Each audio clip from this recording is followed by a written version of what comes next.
Tu nous fais quoi là? Bah, je me suis dit qu'on allait parler de koh, donc j'ai voulu m'habiller pour l'occasion. T'es ridicule. Je sais.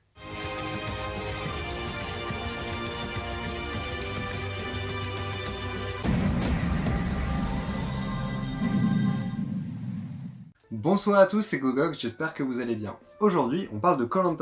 Mais pourquoi tu parles de koh? Tout le monde s'en branle de koh. Plus personne regarde cette merde. En plus, qu'est-ce que t'as à en dire?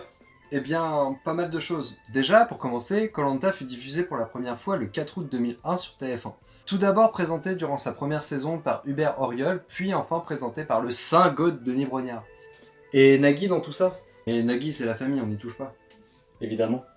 koh est inspiré par une émission suédoise du nom de Survivor, sortie en 1992. A l'heure actuelle, koh en est à sa 30e saison, dont 2 saisons annulées et une en cours de préparation. Le principe est assez simple. Une vingtaine de candidats vont devoir survivre sur une île pendant une quarantaine de jours. On les suit durant leur aventure, qui passe par la création de la cabane, par la recherche de ressources, d'alimentation, ainsi que faire le feu. C'est le feu de faire le feu. Non, j'ai rien à rajouter. Bah quoi, t'es pas chaud? Stop.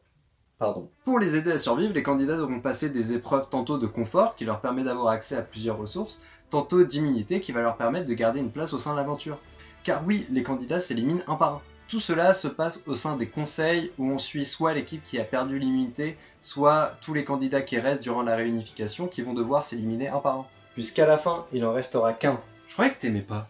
Oh ça va, ça reste dans la tête. Et durant ces conseils, il y a plusieurs retournements de situation. Tout d'abord entre les personnes qui ont gagné l'immunité, mais aussi les fameux colliers d'immunité qui sont cachés sur une île que les candidats peuvent trouver, ce qui permet qu'ils soient immunisés le temps d'un conseil. Et à la fin, on a une grande finale en plateau en direct à la télévision où on suit les deux candidats, dont le gagnant qui va gagner plus de 100 000 euros. 100 000 euros pour bouffer des noix de coco et faire de la natation? Bah putain. Et bouffer des yeux de poisson cru aussi, ça te tente?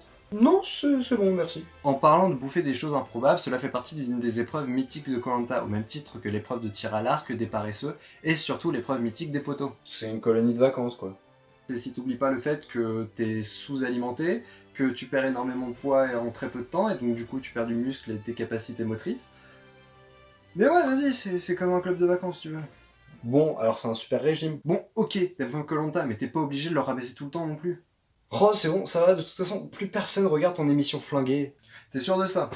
Bah écoute, on va demander à notre expert. Stevie, tu veux me faire un point? Alors koh, durant toute sa diffusion, de la saison 1 à la saison 14, on a tenu une part d'audience de 30%, ce qui est un score assez élevé. Alors que dans la deuxième moitié de sa diffusion, de la saison 15 à la saison 29, on a tenu plutôt le score de 25%, ce qui est 5% de moins que ses prédécesseurs.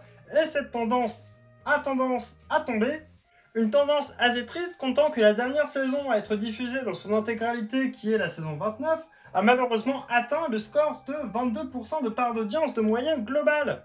C'est assez mauvais, et la tendance commence à descendre de plus en plus. Bah tu vois, il a raison l'intello, de toute façon plus personne regarde ta truc. Et puis entre les affaires de triche, entre l'affaire de l'agression sexuelle, l'affaire de la mort, au bout d'un moment on a compris, ton émission elle était passée. C'est vrai, ça sert à rien que je me voile la face. koh, c'est plus l'émission qui a versé mon enfance. Là où j'idolâtrais des personnes comme Théoura ou Claude, depuis l'affaire de triche qu'il y a eu dans la saison des légendes, j'avoue que j'étais un peu refroidi. Entre les affaires de triche, les candidats qui sont de plus en plus des caricatures d'aventuriers, j'avoue que j'ai du mal à m'y retrouver. Ouais, koh c'est nul. Mais ça va pas m'empêcher d'aimer. Et c'est ça le message que je voudrais vous faire passer. Ce n'est pas parce que les autres vous rabaissent parce que vous avez des goûts un peu différents que forcément c'est un problème. Au contraire, ça en fait une force, vous n'êtes pas comme tout le monde. Et c'est justement ça qui fait la beauté de l'humain. Donc n'oubliez jamais, soyez vous-même. C'est la meilleure partie de vous-même que vous puissiez avoir. Peu importe vos goûts et vos différences. Ça me fait penser à un truc.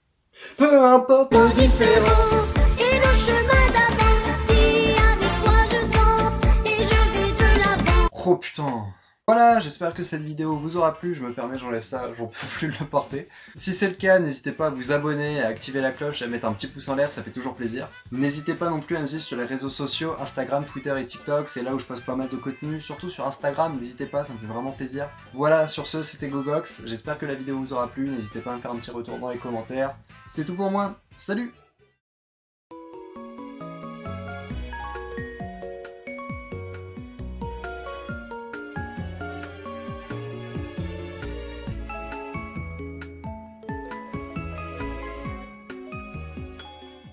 Je vote contre Stevie. En effet, il risque de me voler la vedette et il me fait très très peur.